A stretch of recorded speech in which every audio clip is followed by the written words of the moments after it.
録音開始確認。録画開始確認。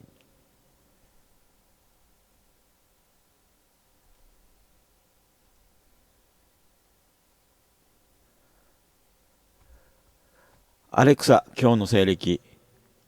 今日は2026年6月6日です。アレクサ、今何時？午後0時7分です。今何時って聞いてちゃんと返事しないときとちゃんと答えるときあるね。で、その辺に気づいて、その辺の異変ですね。その辺喋るとこういう風に、急にそこから喋らせないっていう感じですね。違和感、異変、変なところ、細かいところ、気づいているところ、喋ろうとすると、急に喋れなくなる、喋らせない、喋れなくなる攻撃きます。ちょっと問題が起きました。いつも問題が起きていますが、それらの狙っている問題で、それらのいつも私に起きている問題の狙っている問題で、今 Amazon の商品レビューできなくさせるっていう課題があるなと思ってたんですが、で、それ7月10日までなんですよ。7月10日まで。審査期間みたいな。その資格ですね。ちゃんとレビューしてくれるのか。レビューしてくれない人に商品、発送注文させてはやれないですよ。言葉ちゃんと出てこないのも思考停止記憶消去の攻撃ですね。この攻撃により私、就職妨害されてます。人権侵害もされていますけれどもね。で、この加害を行っている連中と思われる連中に出かけるたびにひき逃げをされていた時期がありますが、その流れで23条通報を乱用されて、精神病院に1年入院させられて、それらの被害を報告しようとしたところ、待ち伏せしていたと思われるパトチンカーにもひき逃げをされているんで、この一連の嫌がらせっていうのは、日本の公務員が連携プレーでやってるなって私、そういうふうに考えてますね。で、今こういう風に喋れなくなるのも、レビュアー、アマゾンのレビュアーをできないように妨害しているのも、日本の公務員だなーって考えてますね。で、その流れでこの妨害により、私今、レビュー続けられなくなったんですよ。もうすでに。まだ7月10日になってないから、まだ大丈夫だろうなと思ったら、で、そろそろ、具合悪くても内臓攻撃されても、痛いのを我慢しながらうねりながら、うなりながらレビュー続けないと、就職もできないし、レビューもできないとなったら、私何の収入もなくなりますからね。で、連中は生活保護出したいんでしょ。で、支配下に置きたいんでしょ。生活保護で生活しているんだから言うこと聞けみたいな。とにかく暴力しかできないですね。和解とか理解し合うとかそういうつもりが全くないんですよね。日本でですよ。日本で。だから、もっとすごい国になると、もっと和解するつもりとか分かり合うつもりってないんでしょうね。政府と国民の間に。違いですよ、こいつら。集団ストーカーって、マジでガチで。まだアメリカ様たちが日本を統治してくれて、日本を良くしてくれた。で、経済も発達させてもらえた。その恩恵で自由感じている人たちって勘違いしてる人たちいると思うけど、これ日本の公務員たちがまた日本を支配しようとした時に、お得意技の手のひら返し、奇襲攻撃とか、猫騙し、そんなこと繰り返しながら国民に対してもそういうことを繰り返すだけの、鎖国した方が世界のためみたいな国になりますよ、また。うん。日本文化が良かったのって日本の公務員、役人が良かったからじゃないよ。言っとくけど。庶民がまともだったから、研究熱心だったから、生き延びられる良い風土があったからですよ、土地が。そこに気違いな役人がいて、それで苦しめられてたから発展発達してなかったんですよ。発展発達してなかったんだよ。できないんだよ、自力で。日本人って、特にアジア人って。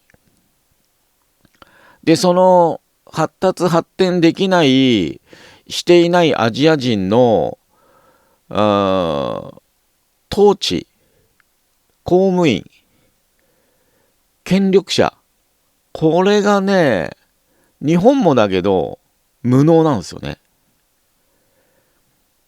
でその無能に勝てないんですよね。なんでかっていうと、強烈に凶悪だから。ルール無用だから。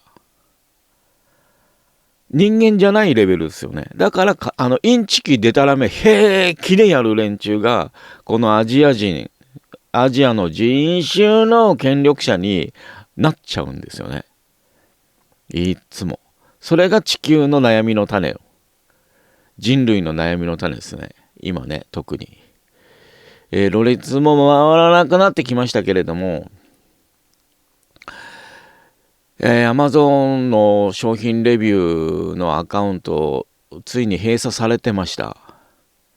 今日久しぶりに、買い物はしてたけど、ここのページにはログインしてなかったんですよ。商品商品レビューの。すげえ思考停止、記憶消去されながら喋ってます、今。で、そろそろようやく落ち着いた、追いついてきた、そういう感じだったでしょ。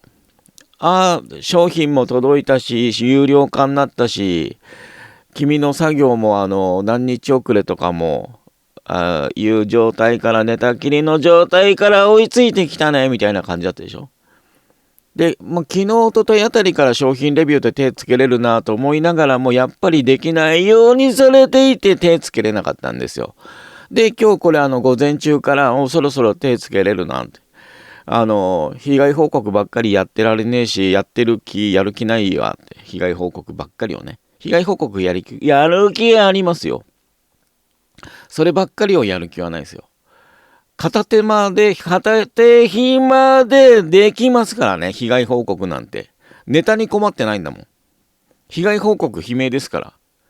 やられてることを収録してただ出すだけでいいですから。どんな被害報告にしようかななんて考える必要もないですよ。こんなことやられてるって。で、やられてることすべても収録してないですよ。もうこれいい加減収録するわ、うぜえわって。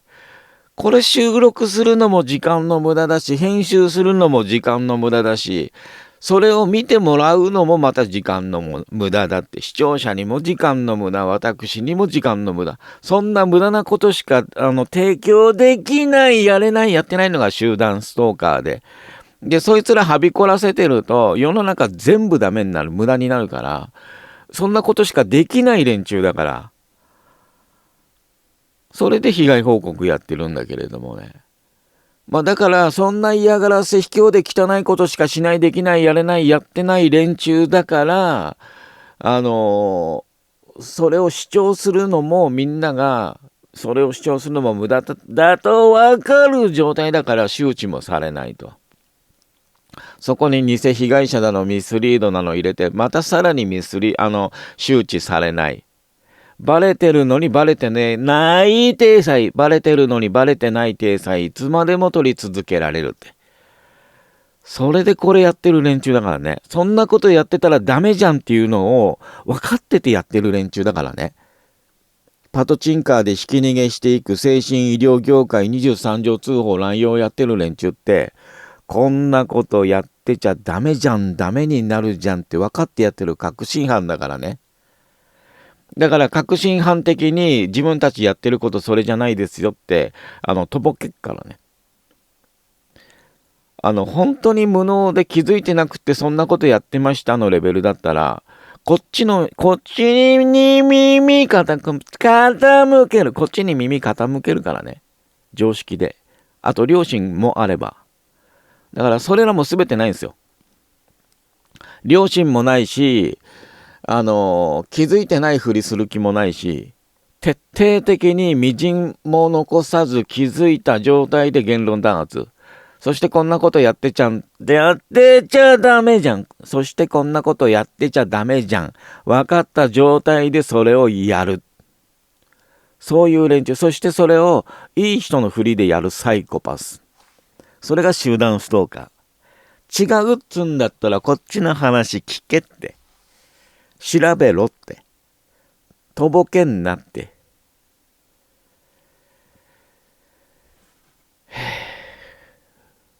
まあそんなところで、そんな課題でね、1ヶ月以上まだある。1ヶ月と1週間もないけども、まあそのぐらいあるんだけれども、すでにアカウント閉鎖されてしまいました。で、今後、プログラムに再び参加できるように、公平なレビューを投稿し続けることをお勧めしますってあるんで、まだ希望はあんのかなって。約束っていうかルールでは喉に攻撃でマイクに向かってって大きい音で咳払いするように嫌がらせ入った。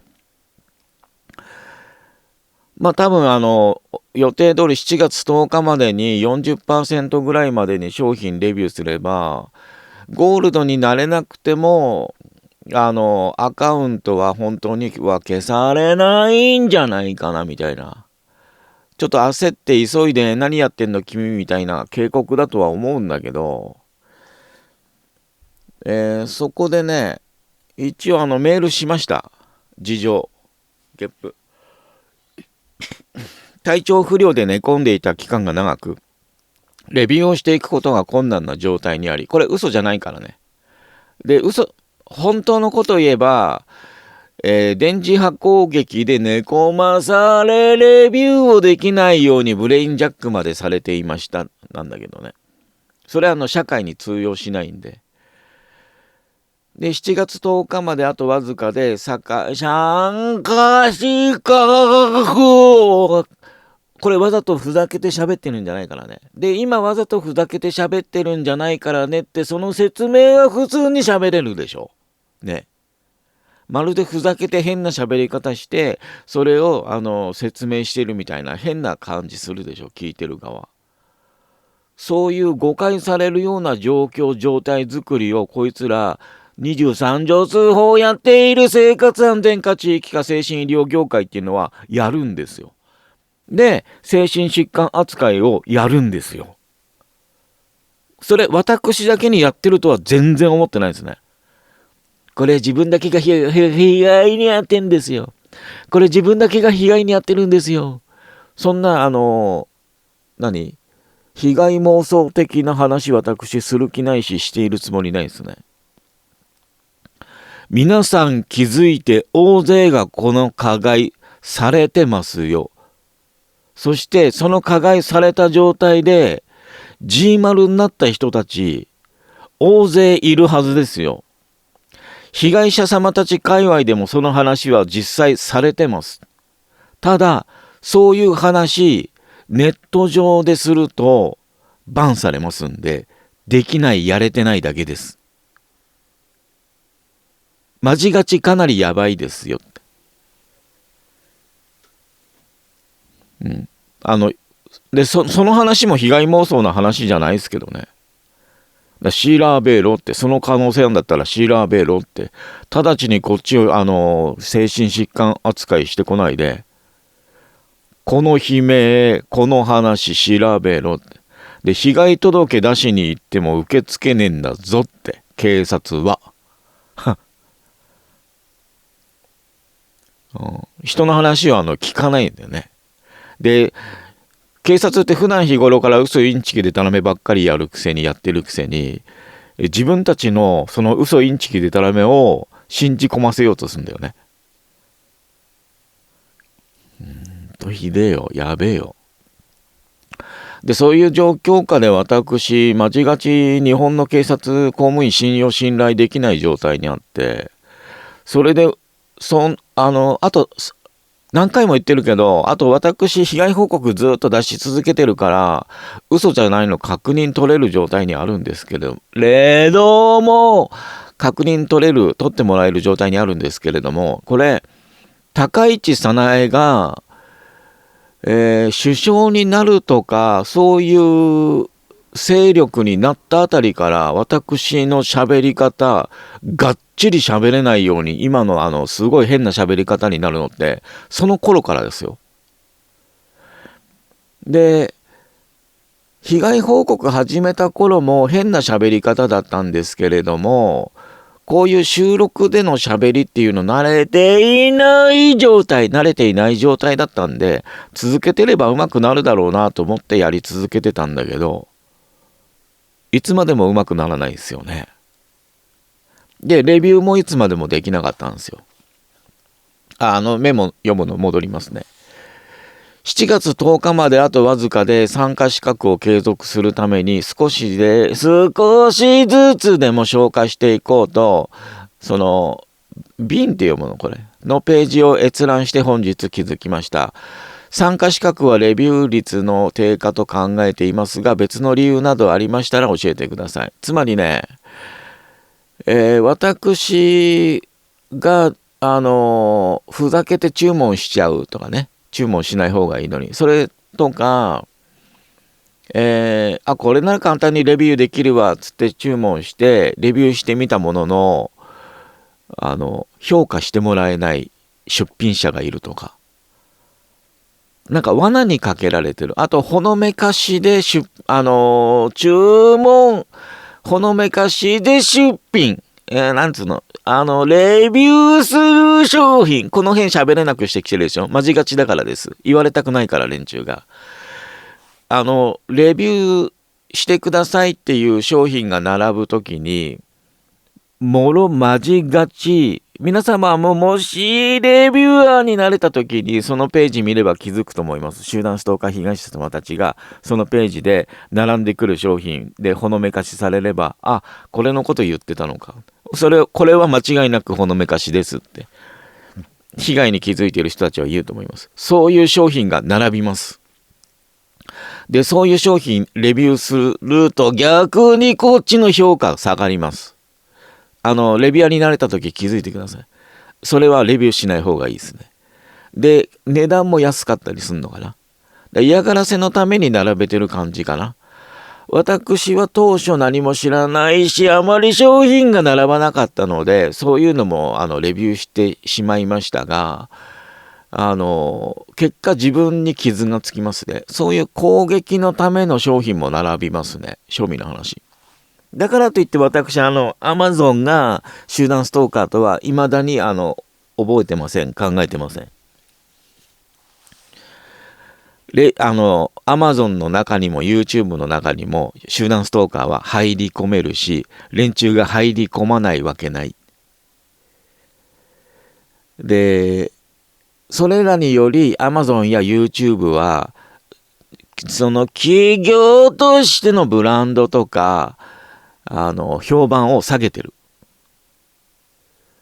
から、Amazon や YouTube がその件改善しようとして動いたら多分連中はすぐ見つかって追い出されると思いますね。で、巨大な企業、大企業がね、そういう連中の暗躍いつまでも許すっていうのは、その連中と同じ流れにある企業でしかなくなりますから。で、その場合、そういう巨大企業の力がその勢力流れということになるんで、まあ危ないっていうことですよね。で、人類地球が危なくないんであれば、大企業っていうのはその体裁を取らない。それではなくなります。それではなくなりますね。悪が勝つか天使が勝つかみたいな話になりますからね。だから大企業っていうのは大天使か悪魔かの分別になりますけれども、まあ黒川敦彦とかがアマゾン批判してたみたいな感じでいくと、例えば腰押しちゃんもアマゾン批判するんじゃないですか。そのラインでいくと、真珠湾奇数攻撃しておいて、いつまでも許してくれないって言ってる連中って私から見て悪魔なんですよ。で、それが批判してるのがアマゾンであれば、アマゾン大丈夫ですよね。で、そのアマゾンにいろんな触手伸ばして潜入して私たちみたいな本当の集団ストーカー被害周知とかしている。で、それらに力が注がれている。それ立とうとしますよね。私、実際被害報告しながら、被害に気づきながら、被害に遭いながら、いろいろやってて、サポートがなければすでに丸ってますね。やられてますね。生きてないですね。で、そういう経験がたった1回2回じゃないですね。複数回そういう目に遭いながら、今も生き延びた状態で被害報告やってきてて、それらの経験から、腰吉ちゃんとか黒川敦彦に助けてもらったっていう覚えはないね。いつも微妙だね。助けてくれそうで助けてくれないみたいな。で、そこまで頑張れてる、やれてるのに、なんで今まで何もできてなかったのみたいな。なんでいつまでも何もできないのって。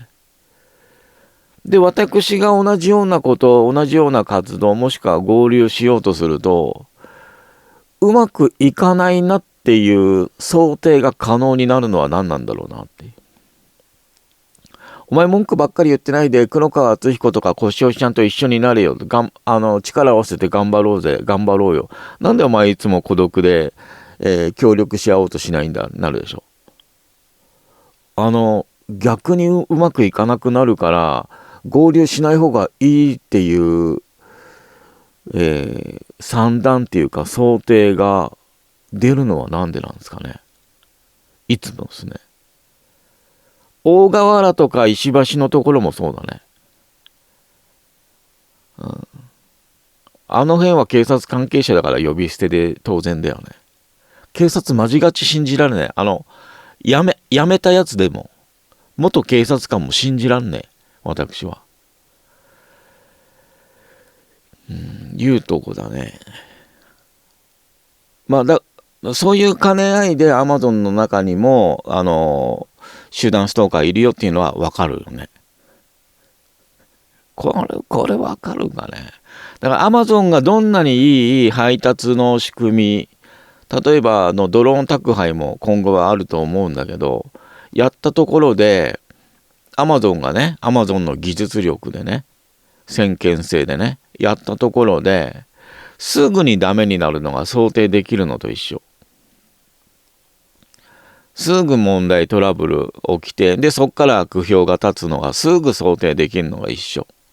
で、私も起業しようとしながらも、未だにしてない、できてない。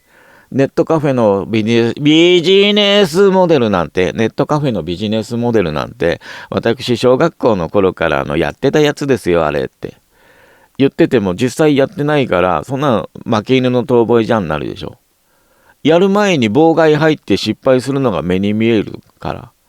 そのビジネスモデルは浮かんでも、実際にやろうとすると妨害が入るのがわかるから、やらない、最初から。だけど集団ストーカー側は妨害が入らないんで、そんな小学生のビジネスモデルでも、ある時期、全盛期を迎えるぐらいにやるんですよね。で、その妨害が邪魔なんですよ。いらないんですよ。で、連中先見性ないから、今の社会に見合った何かビジネスモデルとか展開しないといけないでしょ。結局の話。誰かがやろうとしたりしたのを妨害しながらノウハウ蓄積して、それらがある程度踏み切れる状態になったら妨害してた連中が妨害してきてた今まで妨害し続けた人たちのから盗んだもので何か事業を展開するだけだから。で、先見性もクソも関係ない自分たちがこういう風に未来作ってんだみたいな妄想してると思うけど、それ遅いから、展開も。で、またすぐに全盛期迎えて衰退するんだって。バブルが弾けるみたいに。継続、続かないんだって。そいつらのやってんのって。流行りもの、ブームものみたいな感じで。全部インチキでたらめ詐欺で展開されるだけ。テキスト読みます。